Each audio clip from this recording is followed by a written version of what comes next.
La voilà, cette 1290 Super Duke GT, déclinaison Grand Tourisme de l'Hyper Roadster de KTM. Alors, comment donner quelques prétentions Grand Tourisme à cette moto? Alors tout d'abord, KTM a travaillé sur tout ce qui est ergonomie. Déjà en installant un réservoir de 23 litres qui prend de la place, en élargissant bien évidemment les écopes pour offrir de la protection, en lui fixant un guidon plus large, légèrement plus haut pour avoir une meilleure position de conduite, et en lui greffant également la bulle réglable manuellement sur 6 crans, simplement comme ça. On pousse et on monte et on referme. Bon, c'est pas mal, ça manque un petit peu de hauteur pour avoir une vraie protection GT. Par contre, pour le reste du corps, c'est très bien.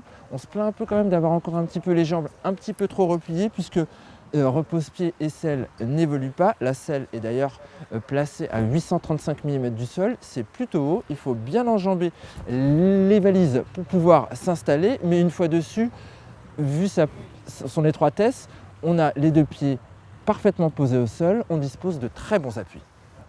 Et côté moteur, on retrouve le fameux V2 de 1301 cm3, le LC8. Alors, sur le Roadster, il développait 180 chevaux. Là, sur la GT, il est passé en Euro 4. Il n'en développe plus que 173. C'est quand même énorme pour une GT.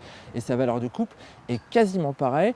Donc, on retrouve les mêmes sensations bestiales fournies par cette KTM. Côté châssis, partie cycle, c'est exactement la même chose que sur le Roadster. En revanche, la GT a les suspensions semi-actives WP de deuxième génération. La première génération, c'était sur la Super Adventure 1290 apparue l'an dernier. Elle propose un nouveau calcul, plus de sensibilité, paramétré suivant les modes de conduite. Et on l'a vu aujourd'hui sur les routes très accidentées de Palma. Ça marche bien, que ce soit en mode tourisme pour le confort ou alors en mode sport pour avoir un petit peu plus de fermeté. C'est très bien fait. Alors ces suspensions confèrent beaucoup d'agilité à cette GT, c'est très bien. Et puis sur l'angle aussi, lorsqu'on passe à raccord une petite déformation, les réactions sont assez neutres, jamais déstabilisantes.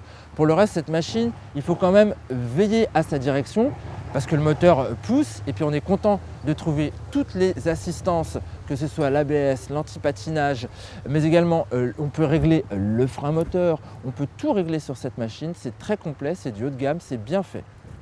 Alors GT haut de gamme et atypique, vraiment atypique parce que ça reste quand même un Hyper Roadster qui a simplement été habillé pour avoir un petit peu plus de protection.